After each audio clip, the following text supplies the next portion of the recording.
Hello and welcome to From the Be All End, the Burnley podcast. This is the Arsenal preview show, and it's slightly unusual this week because it's a game of two halves due to transatlantic time zones and work commitments.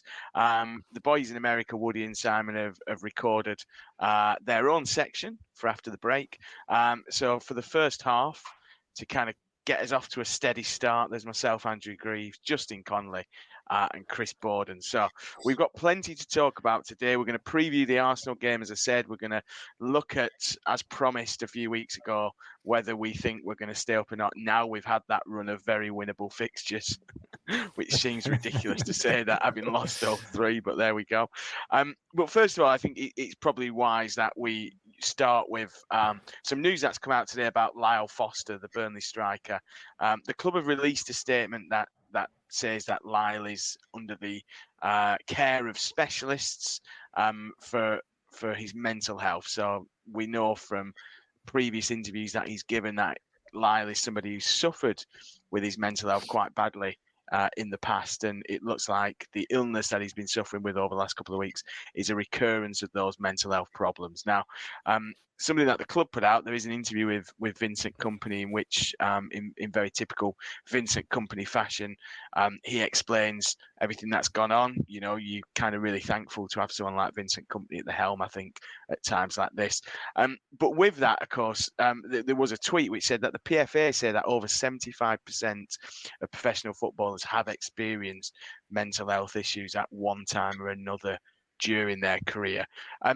Justin, let's start with you. I mean, first of all, just absolutely, devastating news, really, to find out that those demons that have plagued Lyle in the past have come back. And of course, we wish him, the speediest of recoveries. But it is a football-wide problem, isn't it, mental health? It does seem to be. I mean, I think what you've got is a lot of very very young people getting very, very successful at a very, very early age. I mean, we can't speculate about what the causes of this particular situation is, but that sort of wider problem does suggest there's something specific to the game that makes these young men more susceptible to it. What is great about this, though, is that, I mean, it's not that long ago that this sort of thing would just not have been spoken about. That there would have just been left to sort of man up and get on with it. So I suppose if there's any positives coming out of this situation, it's that these lads now seem to be able to feel like they can sort of reach out, get the help they need, and get back on track again. And we can only hope that happens sooner rather than later for Lyle, because he's had a great start to the season and he's going to be a big miss for us. But we just hope that the help that he's getting is the right help, and that the situation can be resolved as quickly as possible for him. Yeah, and Chris, I mean, it just goes to show that kind of mental health can, or issues with mental health, I should say, can come even when you least expect him. I know the kind of interviews that he'd given in the summer said that he can see the light. He'd felt like he dealt with those issues. As Justin said, he made a great start to the season, curtailed ever so slightly by that suspension. But to the outside world, you see a happy Lyle Foster scoring goals, well loved by the fans, loved by his teammates. But ultimately, when he's alone with his thoughts, something somewhere is causing him problems, isn't it? So it's not always being withdrawn is a sign of a mental health issue, is it?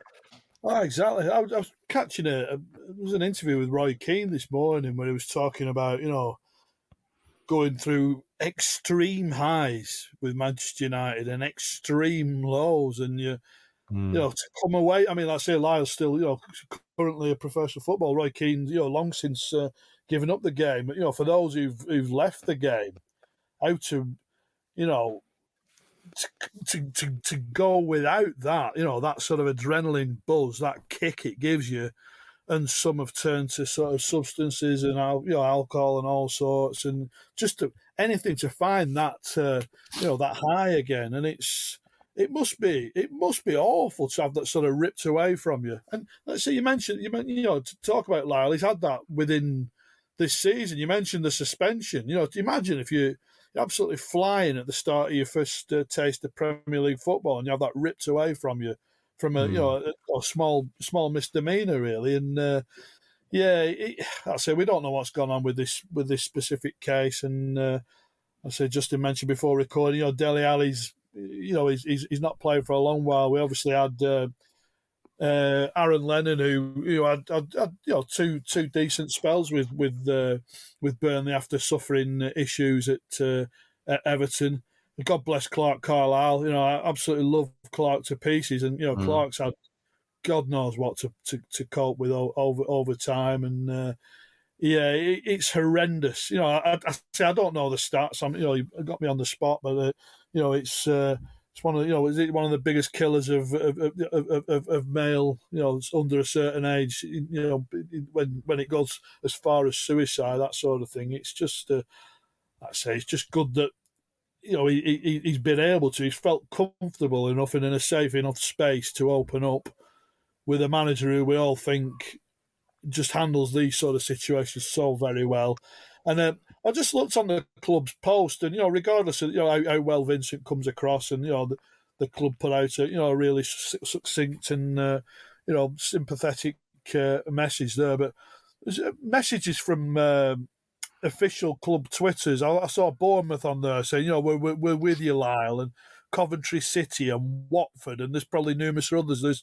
There were Blackburn fans in there and saying, we're all with you, because it's, after all, when it comes, push comes to shove, it is a global game, and we're all part of a football family. Like I say, with the Rovers, there was a big long-standing Rovers fan who died this week, and likewise he got a lot of Burnley fans saying, well done, you supported your club magnificently well during your life, and fair play to you. And it's just nice. If anything good could come out of a bad situation, it's just nice that the football family is there for Lyle. Yeah, definitely. And I'm sure kind of, as part of his recovery, the club and his family will be keen for him to see that outpouring, won't they, Justin, of just what football does for somebody, has been in England for less than a year, as somebody who is new to the English game, still played probably less than 20 games, but you've got football clubs, you've got rival fans, you've got, people from this town, people who aren't even involved in football, kind of wishing him that speedy recovery. And, as Chris said, we talked about it being a football problem, but it's a societal problem as well, isn't it? It is, and there's so many kind of places to get help. I know certainly in Burnley, Andy's Man Club meets every week at Turf Moor, which is specifically designed for men to go and discuss any mental health issues. But I guess our message and everyone's message is, if you are in need of help, follow Lyle's example and reach out for that help, because there is always help available, isn't there? Absolutely. That is the most important message from this, isn't it? It's that times have changed. We don't expect everybody to man up and just keep quiet about their own personal struggles. Help is out there, in all kinds of different forms. Like Chris says, it's great that the football community comes together at a time like this and really offers its support. And that, if that gives anybody the confidence to come forward and get help themselves, then, that is another silver lining to what today seems like is a very sort of grey cloud. But let's just keep our fingers crossed that that like I said, the situation is resolved quickly, and that we can find some positives in it at some point. Yeah, definitely. We put a post out earlier on our Twitter linking to various Twitter accounts where help is available. So if anybody does ever feel like they are suffering with their mental health and do feel like they need to reach out to somebody, there's lots of agencies out there. We'll pin that tweet to the top of our Twitter account and stick it on our Facebook as well. But yeah, I think the general consensus is we all obviously wish Lyle the speediest of recoveries and hope to see him back in a claret and blue shirt doing what he does best, which is scoring goals. Talking of performances and scoring goals, or our kind of inability to score goals, we did say, although I think we were kind of lumbered in it a little bit by our glorious leader Simon Evans. Yeah, he did go on about it a lot, didn't he? Who said we will make a decision on Bonfire night, after this run of games, the winnable games, we will make a decision. Now, I know he wants us to kind of give a yes/no answer, then give our kind of reasonings behind it. But we said we were going to decide whether we were going to stay up or not. And I'm going to come to Chris first, because I think Chris has a very certain answer for whether he thinks we're going to stay up or not. So, yes or no, are we going to stay up, Chris? And what is your thinking behind said decision? My head says no, and my heart says no. Excellent. I thought we were going to get a bit of a sitting on the fence then. Yeah. I honestly, I say we do tend to hark back a lot to, because we've only got, I mean, the sample size of Premier League seasons. You try and draw parallels out of them, and I'll go back to that, how I felt 2 years ago when I think they beat Brentford after 10 games and this, that, and the other. And I never felt at any stage in that season, even when they had the bit of a mini revival in February, winning at Brighton and what have you, and the mini revival towards the end under Mike Jackson, and I just never felt they were going to survive 2 years ago. Even if you'd have said to me at the start of the season, win your home game against Newcastle United on the last day to stay up, I'd have snapped your hand off. And obviously, Newcastle they were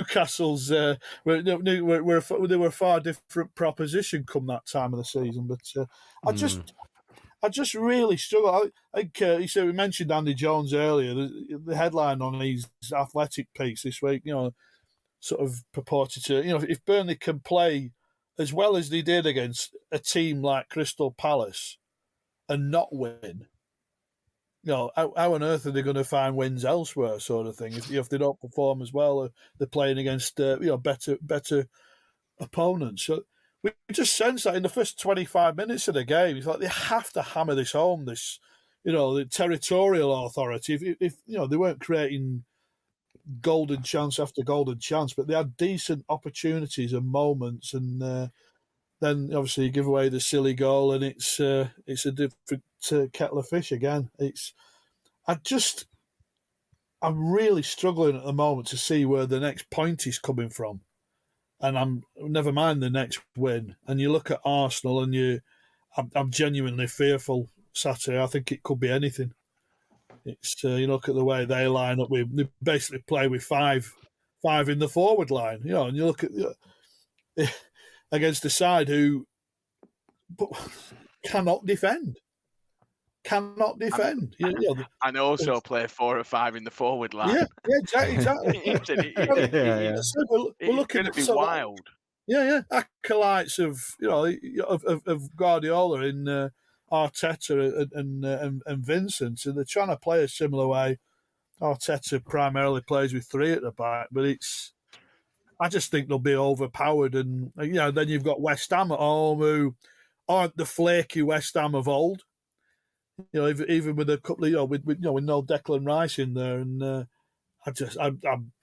I honestly can't. It's 3 from 4 the way you look at it, and I just don't see Burnley, finishing in that little 17th slot, to be honest. Justin, do you share Chris's pessimism? I'm not going to say negativity, because I think he makes some. I think he's absolutely spot on. We'll talk about the Arsenal game. I can't see us getting anything at Arsenal. I'll be really honest. Yes or no? Are we staying up? And what's the reasons for your viewpoint on that? Well, I'm going to say yes. I've got to, haven't I? I mean, I can't. We can't go down that road, can we? Where it's a unanimous decision. I think there's 2 questions there, isn't there? Is it possible? The answer to that is, of course, it's possible that we can stay up. is it probable? I don't know. Will we do it? That my famous catchphrase is, we don't know. That's why we have to play the games. You know what I mean? We don't know what's going to happen. We could very well surprise Arsenal on Saturday. I think the odds are very, very much against it. But who knows what's going to happen? My reasoning is this: I think what's happening now is the plan. It's the plan that we've got. It's not surprising that we're not doing very well, because we bought 15 or 16 young players over the summer and have played most of them in the first team.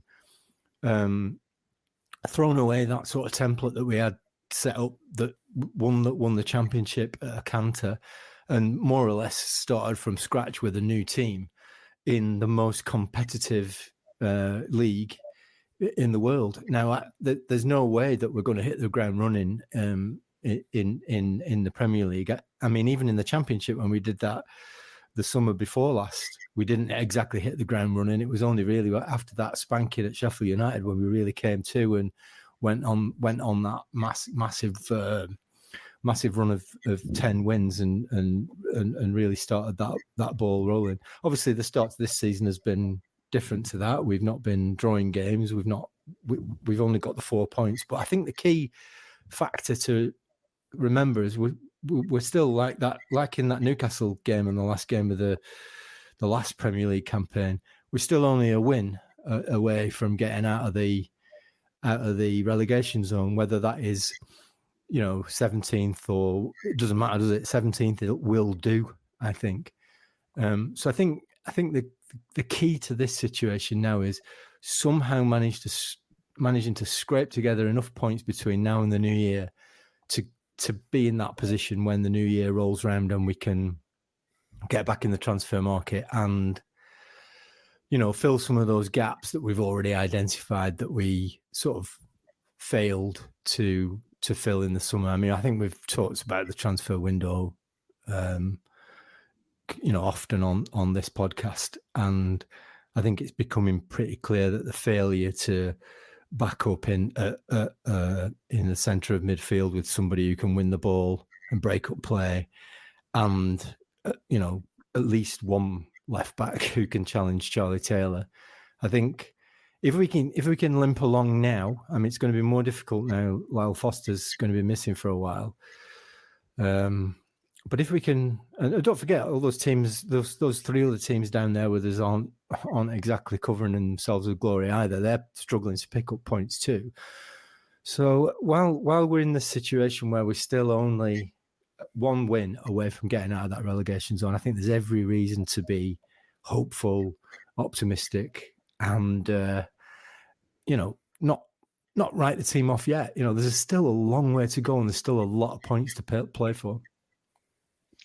Yeah, I think we're going to be in the weird situation where Paul Woodhouse is going to have the casting vote, because I know Simon Evans is going to go no, because he's been steadfast. But I've been steadfast. I think you'll attest to this on the WhatsApp group. I still believe we will stay up for the exact same reasons that you have mentioned. I actually think we are 4 points, possibly 6 points worse off than where Vincent Kompany would have us.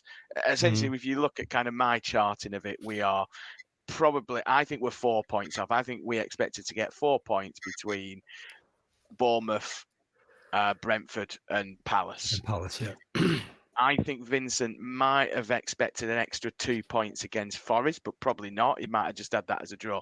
So I actually don't think we're that far off on Vincent's little wall chart, if he's got the same kind of wall chart as me, where he would expect us to be, given the planned execution of the project. And I agree with you. And I think at some point, and I agree with what Chris said earlier on the WhatsApp group, that we are at the minute, there's no doubt about it, we are not good enough.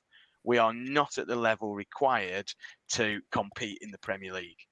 No. I do think, however, by game 38, all we've got to be is better than 3 teams. I think it absolutely, as Chris said, it's a mini league of 4.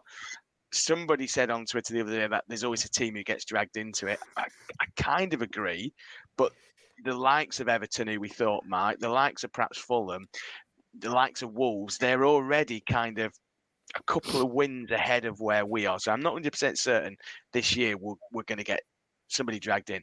But what I think that will mean is that whoever survives fourth bottom might do so with the lowest points total since football began in 1992. I think that, and that's the hope. You might survive with 30 points. Now, I grant you 26 points between now and the end of the season, when we're all kind of sat here going, I'm not really sure where the next point comes from, is a big ask. But I just wonder if, as you said, Justin, if we limp along until January and then we visit some of the areas.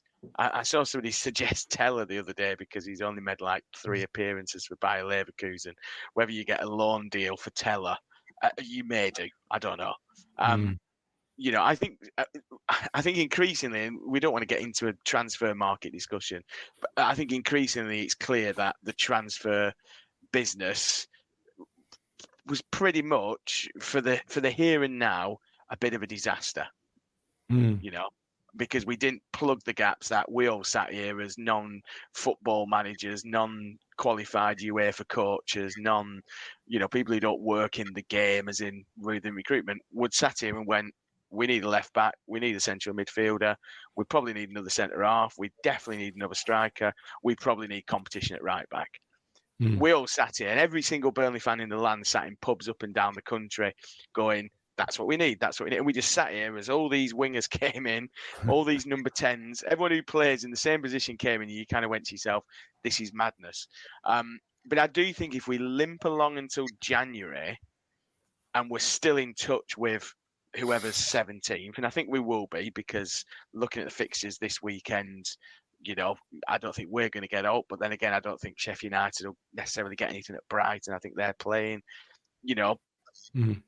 I know Luton got a good point against Liverpool, but maybe that's their one big result, whereas we tend to get one as well.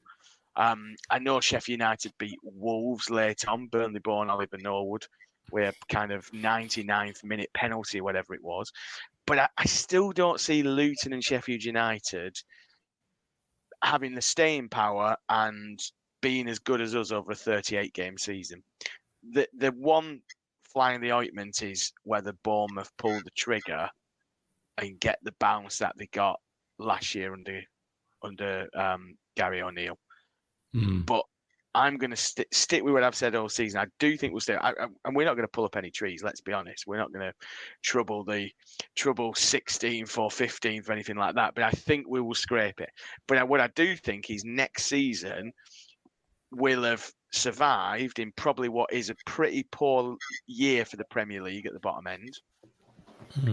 And that'll make us better suited for a better tip at it next year. Yeah, well, that's the plan, isn't it? That the plan is to improve this season. You've got to hope that improvement is coming. That's what they plan to do. Get these young lads in, get them playing. I mean, the one thing, if we've got a bit of defensive frailty, we've got a little bit of a lack of goal threat. But what we do have is players who can create chances. We have got these young, particularly Koleosho's had a great run so far. We've said, haven't we, in the past, that while he's got that sort of raw pace and that talent, he's kind of failed to produce much once he's got beyond his man, or I don't. He's got that one assist, hasn't he? I don't know. In a season that's severely lacking in goals, he hasn't got much more. But I think, if the coaching staff are doing anything, it's working on that, isn't it? It's working on getting that raw talent and getting the decision making right at the end of that end of the pitch. And there's you've got to hope that improvement is going to come. We can't.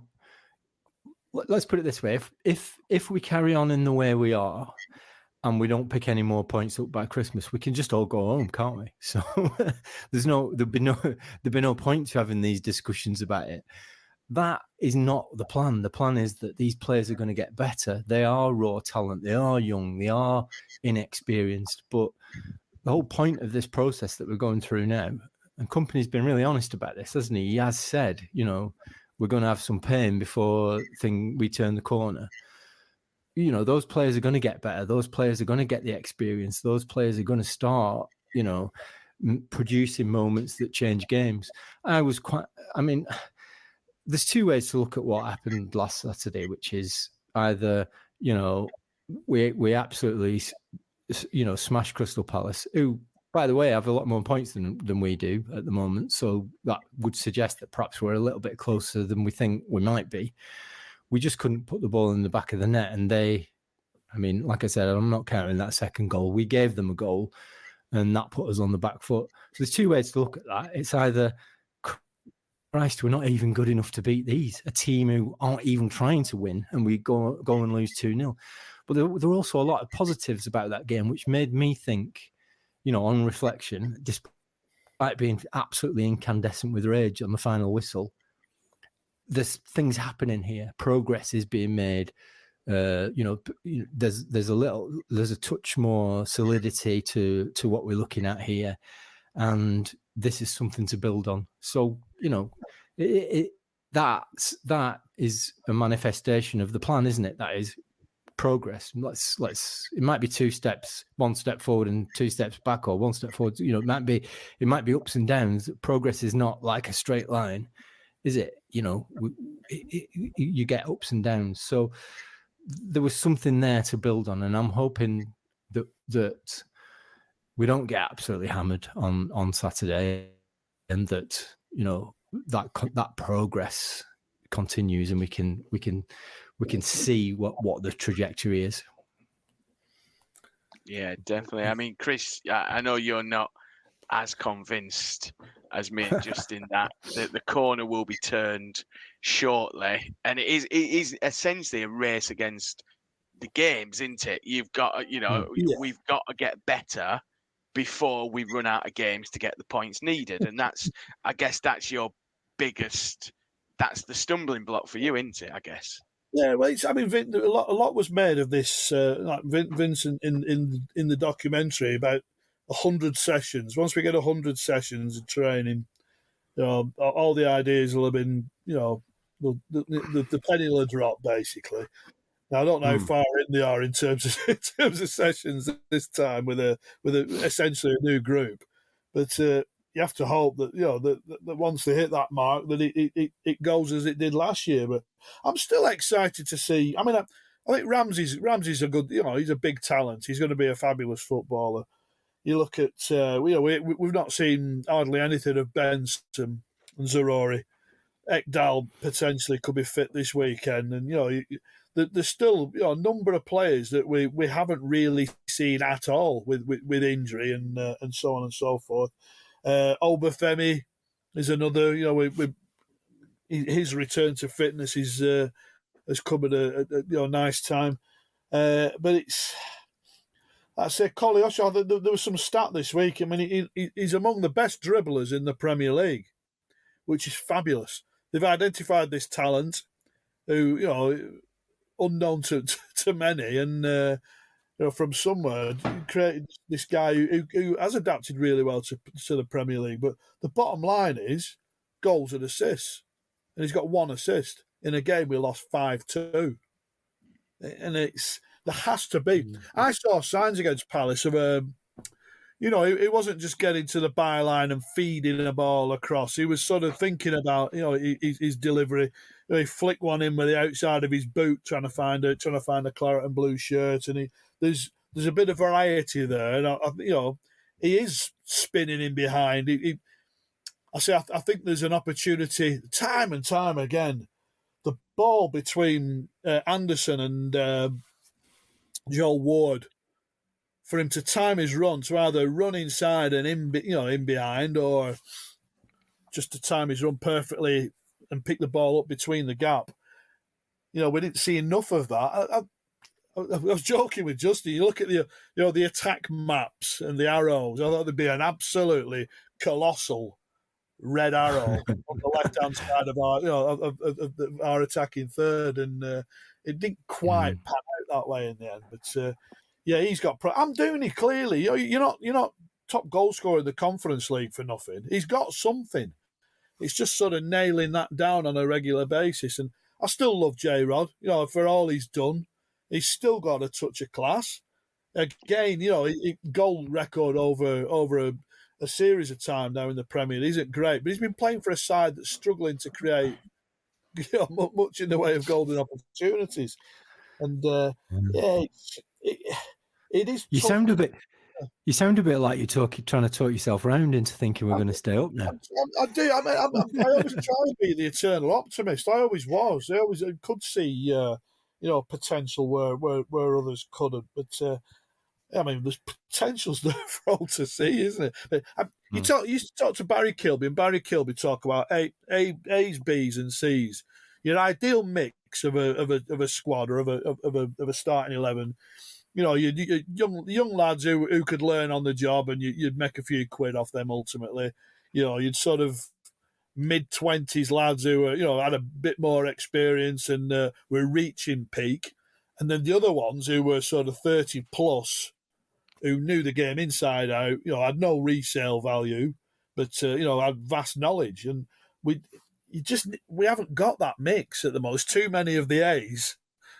And if we have C's, they're not using them, Yeah. I just did a quick calculation. I say I did. Google did.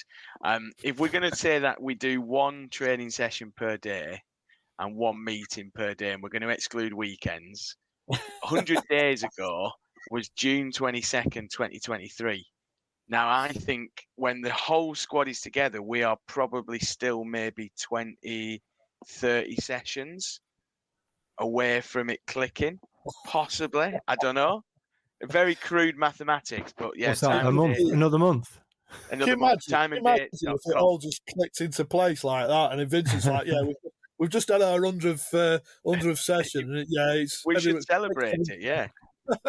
As you think about the kind of full squad together, 22nd of June, I know we came back really early, but that is quite early in pre-season, isn't it? If we are going to do, and I know during summer we were doing 2 sessions per day, etc., but probably only one meeting per day.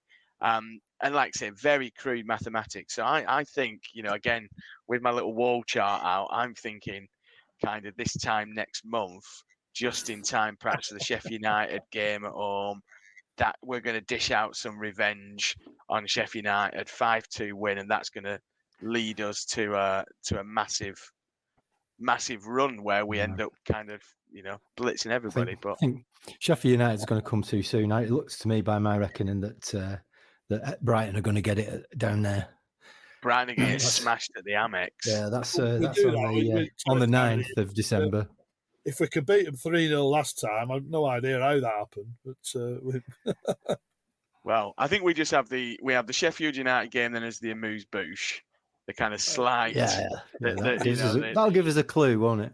The snacks before the main meal. But I think it is a good point. I think there is, there's clearly talent in that squad, but it's that ability to learn on the job when things are against you that is really kind of we couldn't do anything like that, or we've not been able to. But let's move on to Arsenal.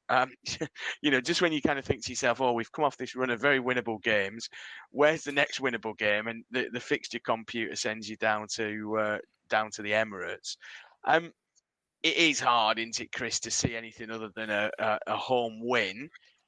Stranger things have happened. I know, every year we seem to get a result, but like you said, they're a good side, aren't they? I know, lost to Newcastle last weekend and lost in the Carabao Cup to West Ham, but they won in Europe this midweek. They are going to be probably Man City's biggest challengers, aren't they? Perhaps Spurs throw them into the mix as well, but we can't expect too much, can we?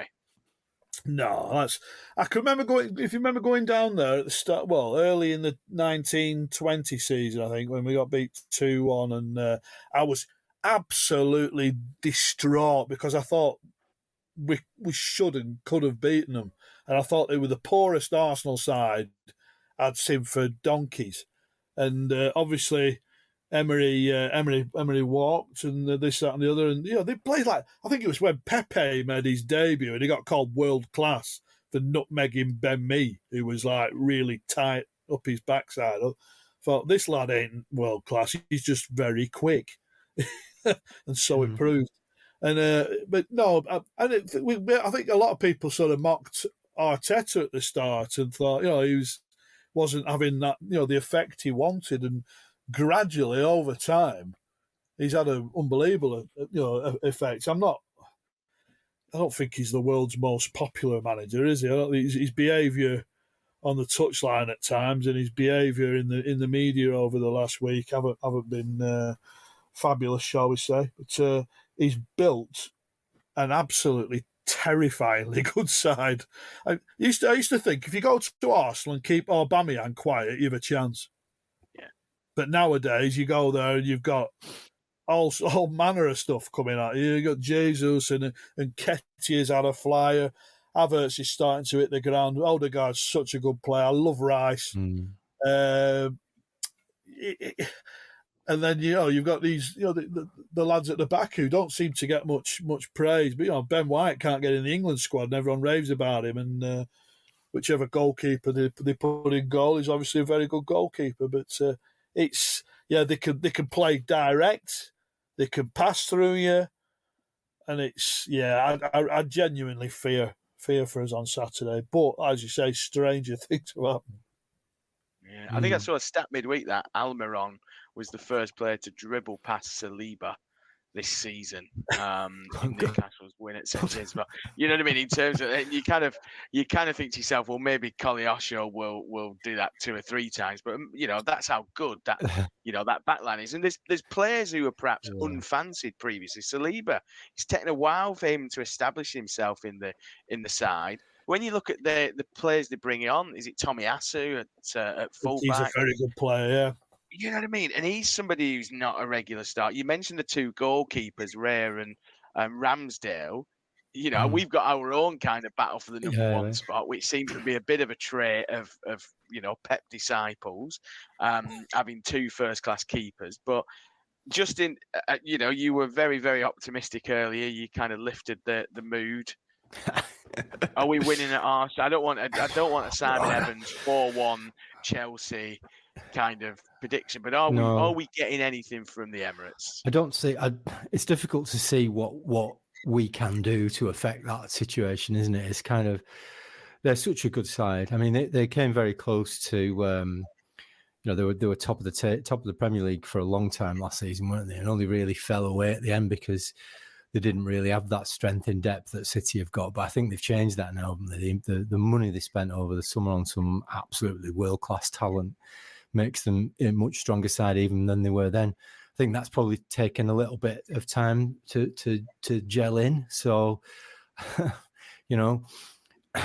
if we've got a chance at all, it's building on that solidity that we had and trying to keep them quiet, and then hoping that those sort of young raw talents are not overawed by the situation, not that they've got that confidence of youth, and they have no fear, and just get at them and see what we can do.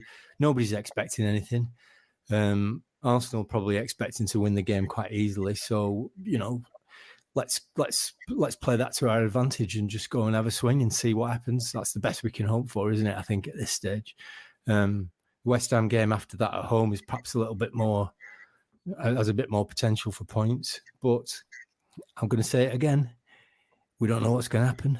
That's why we have to play the games. That's it. I'm going to get a T-shirt with that on, I think. But some slightly better injury news, I guess.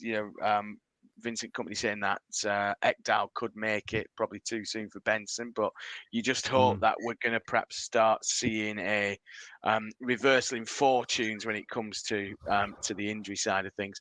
And they obviously, the big thing for the West Ham game, of course, is it's the first flag game. So that's going to make all the difference. Yeah, we've got 200 flags being distributed, so the atmosphere will be good. We've got the new match day playlist. We've got the better use of the LED screens. I'm not quite sure you made better use of them. I'm kind of a bit baffled by this. The atmosphere is going to be ramped up because we're going to put different messaging on them LED screens. Is it going to be song lyrics for us to sing along to? I'm not sure, but Chris, the likes of Ekdal coming back, the likes of Benson coming back. We saw obviously Darko Cherlinov has played a couple of times in the 21s, been called up to North Macedonia squad. We're starting. It looks like there's a light at the end of the tunnel, and that light isn't the light of an oncoming train, so to speak. Well, say Benny's our little magician, isn't he? You can play as well as you like, but in this league, you need someone who can pull a cat out of the bag. And the run of 4 games at the back end of last season, where he just decided to score the same goal. The Iron Robin, everyone knows what I'm going to do: cut in on my left and lamp one in, but you ain't going to stop me. It's you need that. That might have well have changed the tight game.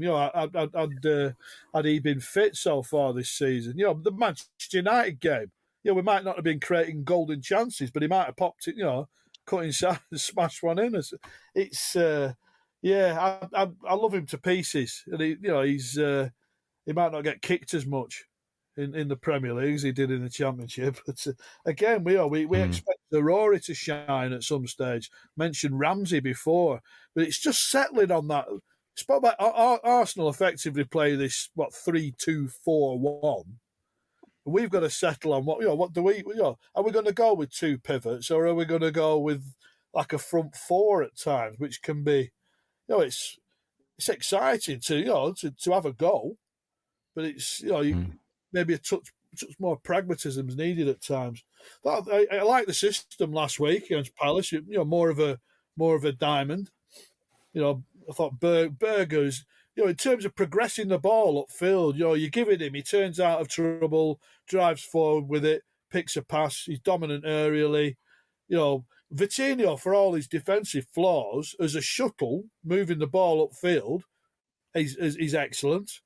Yeah, and say Koleosho, if you want to get up the park, there's no one better, is there? It's just you look at the chance. I'm doing had a header early on, and Goodmanson has to score, put his foot through it, and the game's a different game. Then they're creating openings, but they need that confidence of seeing the ball in the back of the net, don't they? Really, and that might change everything.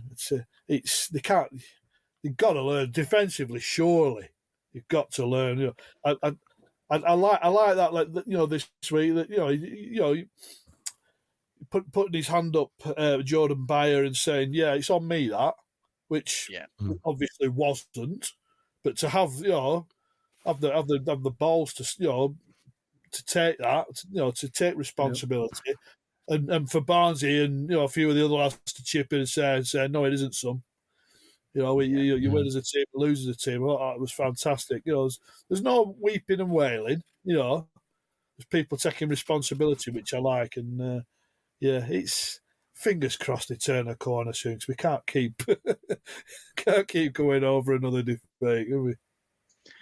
Yeah. Well, I think we'll leave it there. I think we'll pass over to those stateside. It feels a bit weird. It feels a bit kind of like USA 94. Like Simon's going to come on and he's going to be a question. His answer's going to be a question behind mine, like the old USA 94 with Jim Rosenthal and things like that. But that's it from the UK side, or the English side, the Northwestern, I guess, side of the podcast. Once we come back from the break, you'll hear from Simon and Woody.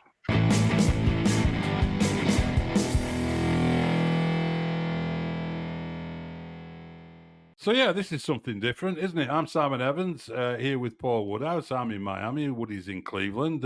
We've got jobs to do. We can't always, be at the beck and call of these lads who need to be in the pyjamas at 8 o'clock in the evening back in Lancashire. So, apparently this is the second half, but the lads have already taken 45 minutes. Don't worry, we're not going to take 45 minutes to tell you what we think about our Bonfire Night verdict. Just a little refresher. The Bonfire Night verdict, the idea was that we had these games coming up. After a tough start of home games against big boys, we had games coming up, Bournemouth away, Brentford away, Palace at home, where we said those are the kind of games that really you can sort of judge whether or not we're going to be in a position to stay up. So we're not going to waste any time. Let's get to the point, Woody. Are we going to stay up on the basis of what we've seen so far this season? Well, considering we've got 0 points out of those said games, then I really don't think so. No, No. no, you don't see any glimmers of hope with that performance. I mean, I listened to the podcast. I wasn't on it because I was traveling around, but I listened to the podcast after the Palace game, and it was quite upbeat about our performance. So It was let's put it this way, it was a decent performance. I even did a little bit of due diligence because it reminded me of one or two performances during the championship season. We looked the most championship-like, as far as I were concerned, against Palace than in any other game during the season. I just looked at some like stats for as much worth as they are. And like we know we had about 68% of possession, 5 shots on target versus 3 of theirs, 17 shot attempts versus 4 of those, 12 corner kicks versus 1 of theirs.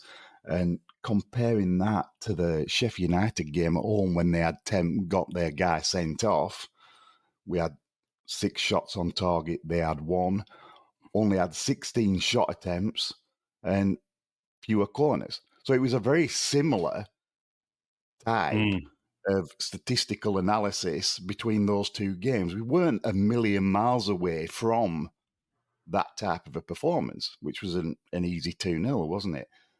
But we don't have that cutting edge. We've just seen Lyle Foster's going to be out for a bit. We don't have the players, to back up Lyle Foster, etc. And it's I don't see necessarily where we get another point from or another goal from, barring some quite unfathomable miracle at the end of the day. But it doesn't look good. It doesn't look good, no. And for the record, for the Bonfire Night verdict, I'm unfortunately in the no camp as well, because I just haven't seen enough evidence on the basis of the game so far that we've got what it takes. I mean, the only hope would be, as we've fallen back on this cliche so many times, that there might be 3 worse teams than us. But I'm not sure about it. I look at Luton, who you would have to say, if you were going to take that optimistic view, you'd have to say Luton's one of the teams that go down. And I just see a team that's a lot more difficult to beat than we are, who were smart enough to go and sign somebody like Ross Barkley, who's delivering from them now, and Andros Townsend as well, who, is a player we had the chance to sign and didn't, because we went for these younger wingers. And I just look at it and think, I can see Luton maybe scrapping their way out of it somehow. They seem to have a bit of something about them to Luton. Sheffield United, I don't know. Bournemouth, but focusing on ourselves, and some people at the start were saying Everton, as well. And you look at Everton, you think Everton are a lot stronger side than we are. Yeah, of course they are. Yeah, of course they are. Way, way stronger. But one of the reasons why they're stronger, let's not get away from this, is that they're a well-organised team, because they've got a manager who knows how to set up a team to grind out and get results. Mm-hmm. Exactly. It's not complicated, is it? Yeah, I mean, glimmers of hope. I mean, it's clutching at straws a little bit at this stage. But I suppose, being fair, there's a lot of games left to play, isn't there, this year? Mm-hmm. There's a lot of football to be played. There's a transfer window in January. The lads in their section were saying, if we can keep in touch until the January window and sign a few players then we maybe have a chance. And I can see where they're coming from with that. My fear is we don't keep in touch until January. I think the weird thing is that this bottom 4, and I think somebody else will get dragged into it somehow, like they always do. But I think this bottom 4 that we see already will be pretty much the same throughout the rest of the season. It's whether somebody gets cut adrift and who that side is that gets cut adrift. Now, if you're Sheffield United or Luton or Bournemouth, you're also looking over kind of your shoulder and you're looking around asking the same questions that we are. And you're probably saying, out of all those 4, Burnley are the weakest link.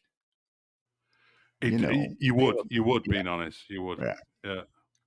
Yeah. So, I mean, I do think Bournemouth could be in trouble. I think the managerial choice was, after Gary O'Neill saved them last year, to go with a Spanish manager and have these ideas. And it kind of gives me the same vibe that we have as well. That kind of, we're going to play. We've got a Spanish coach. We're going to play this really nice football. But no, you're Bournemouth. You're in the bottom four. You're going to have to scrap your way out of it.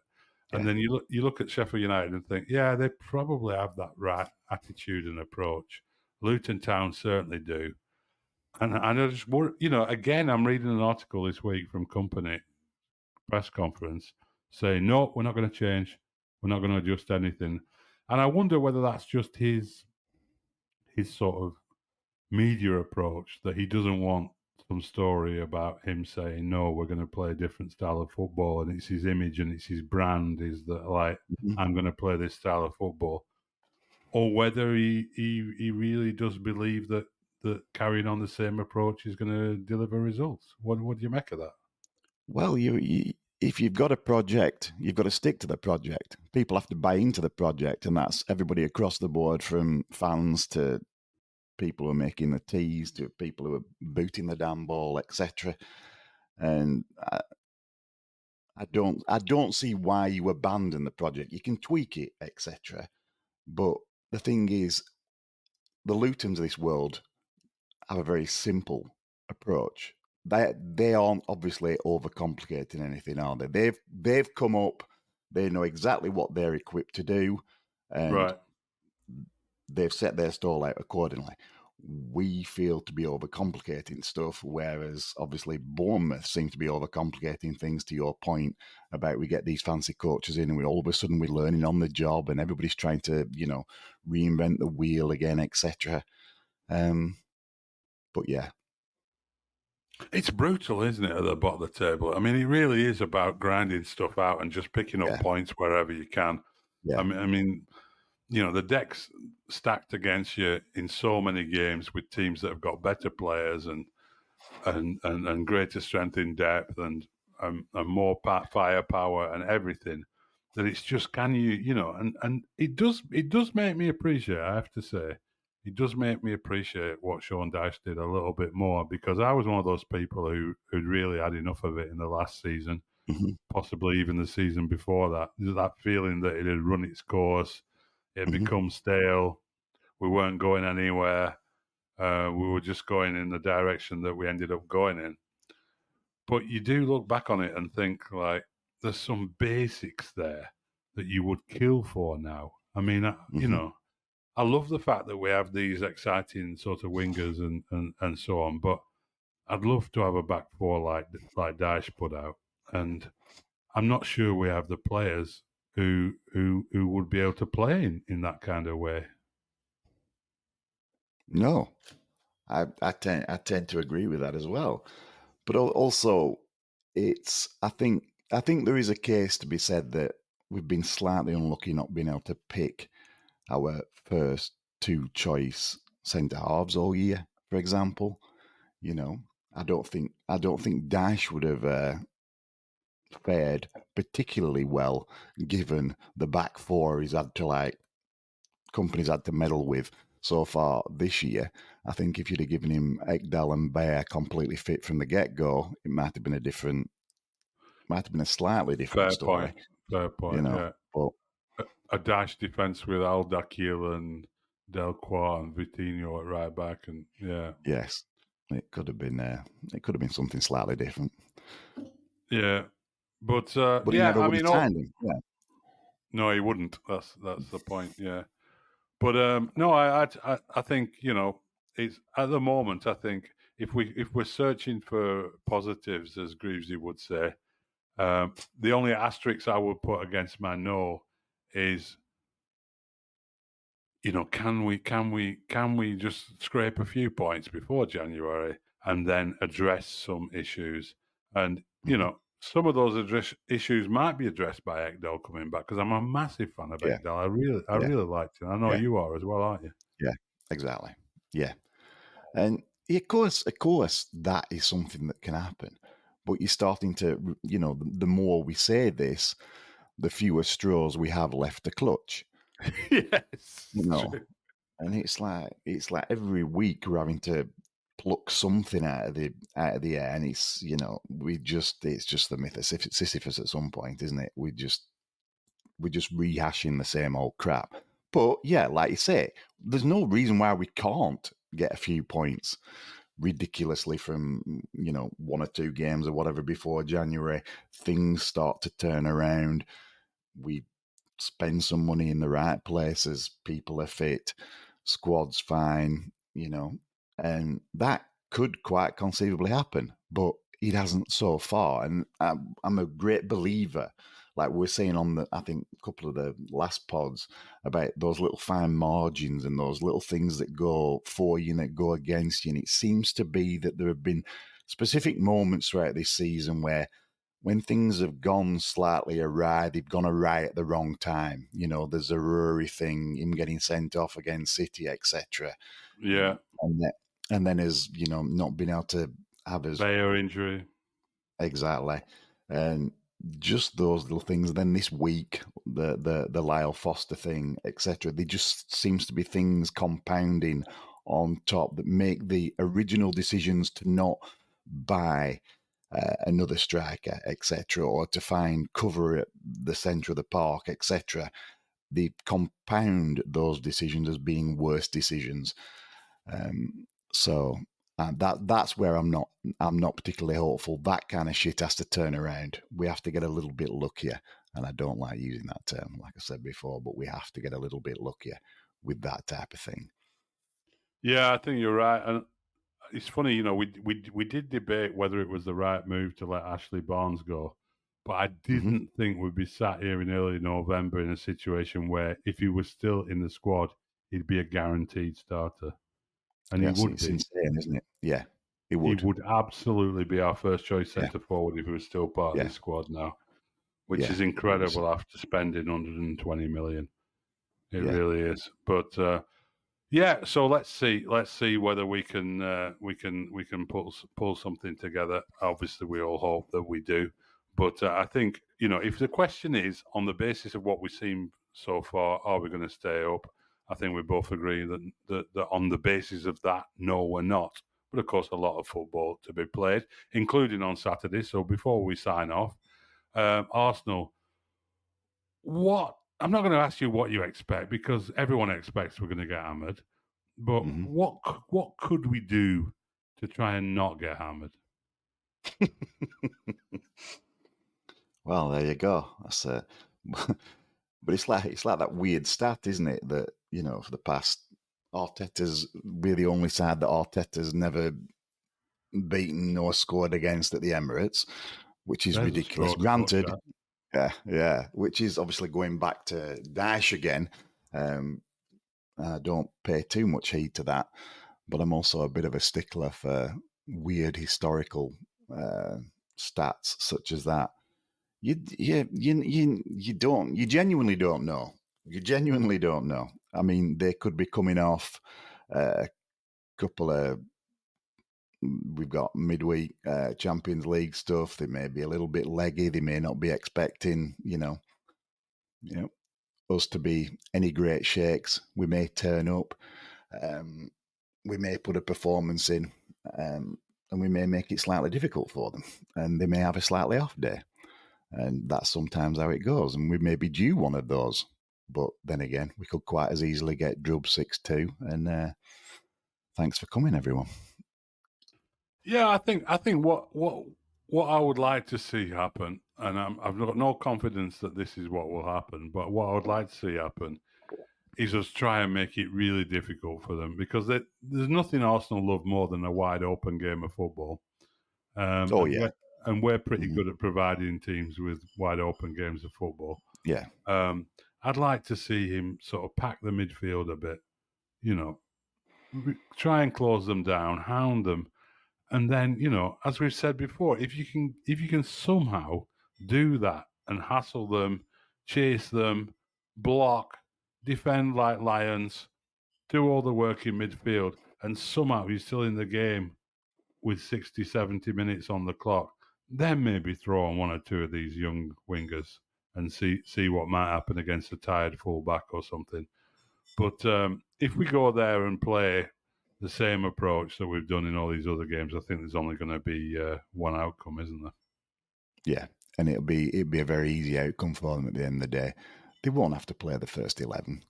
They can rest a few, etc. We'll probably do that thing where we'll play Guy Havertz into some kind of form. You know, we've been very charitable this year so far, haven't we? Helping clubs. Giving boosts. We're boosters. We're the Premier League boosters. Yeah. We really are. You know. Well, let's hope it all changes around this weekend, and we at least see, you know, regardless of the result, we at least see us give these teams a scare because, you know, one thing we got used to under Sean Dyche was, you know, making these teams bloody work for the 3-0 win at least, you know. So let's hope we see that. It's not a result that's going to change anyone's opinion about. It's not a game that's going to change anyone's opinion about whether we stay up or not.